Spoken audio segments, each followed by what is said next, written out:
Marine Le Pen, quand vous l'écoutez, on a l'impression qu'elle n'a rien obtenu, elle fait sa pleureuse, elle fait l'enfant gâté. Petite phrase de Michel Barnier qui dit « Je ne pensais pas qu'elle oserait ».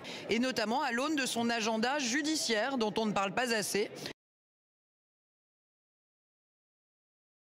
Comment Michel Barnier pourrait-il encore sauver sa tête ? Vous savez, je suis pas sûr que la question en réalité se pose vraiment comme ça. C'est pas tant comment le gouvernement de Michel Barnier et Michel Barnier peuvent sauver leur tête. Je crois que c'est pas ce qu'ils cherchent d'ailleurs, c'est plutôt à sauver le pays et à proposer une ligne budgétaire. Il y a eu beaucoup d'évolutions ces derniers jours. Marine Le Pen, quand vous l'écoutez, on a l'impression qu'elle a rien obtenu, elle fait sa pleureuse, elle fait l'enfant gâté. La réalité, c'est qu'elle avait toutes ces lignes rouges, elle explique. Moi, j'ai compté avec une calculatrice combien elle demandait d'évolution. Elle demandait 12 milliards d'évolution dans le budget. Elle a obtenu 7,5 milliards d'évolution. C'est dire s'il y a eu quand même une certaine tentative du gouvernement de Michel Barnier de donner satisfaction au premier groupe parlementaire à l'Assemblée. Force est de constater que ça ne lui suffit jamais, ce qui me laisse penser qu'en fait, ce qu'elle cherche, c'est uniquement à faire tomber le Premier ministre et ensuite, en réalité, vos électeurs, j'écoutais le témoignage, notamment le deuxième, les gens sont pas idiots et elle cherche uniquement à déstabiliser la vie politique dans son petit intérêt et notamment à l'aune de son agenda judiciaire dont on ne parle pas assez.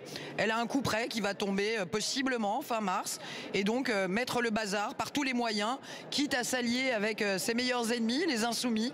Ils sont prêts à tout pour faire chuter le gouvernement, peu importe les conséquences très concrètes pour les Français dans les prochains mois. Mais est-ce que Olivia Grégoire, globalement, vous, dans la globalité, dans le bloc central, vous avez été trop naïf face à la stratégie de Marine Le Pen? On a cette petite phrase de Michel Barnier qui dit « Je ne pensais pas qu'elle oserait », qui est rapportée par l'un des présidents du groupe du bloc central. Est-ce que vous avez globalement été trop naïf ? Alors, merci pour votre question. Je vais répondre en deux temps. Je ne suis pas sûr que la phrase de Michel Barnier fasse montre de naïveté. Je pense que ce qu'il voulait dire, je me permets, ce qu'il sous-entend, c'est que quand on passe depuis des années, quand on fait autant d'efforts pour essayer de faire croire aux gens qu'on est un parti comme les autres et que possiblement, il se pourrait qu'on soit un jour un parti de gouvernement, quand on met des cravates, quand on se tient bien et qu'on essaye de faire croire à l'Assemblée qu'on est un parti respectable et qu'à la première possibilité de faire chuter le gouvernement, on s'engouffre dans son intérêt particulier, c'est vrai que Michel Barnier, qui est un homme d'expérience et qui est un homme responsable, il l'a démontré, peut-être n'avait-il pas parié sur autant de cynisme et autant d'intérêt particulier de Marine Le Pen. Moi, ce que je crois, c'est que, vous voyez, le groupe Ensemble pour la République, on a été très responsable et je peux le dire d'autant plus que je m'étais fait entendre avec Gérald Darmanin, notamment au tout début du projet de loi de finances en septembre. On était un certain nombre, dont j'étais, à refuser par exemple l'augmentation de l'impôt sur les sociétés qu'on a baissé pendant des années. Et on a décidé en responsabilité de ne pas en faire un problème. Et donc on a concentré nos efforts sur la baisse des charges, sur le coût du travail.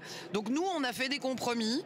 On a essayé, malgré nos déceptions parfois, notamment sur l'impôt sur les sociétés, de tenir bon, d'être responsable.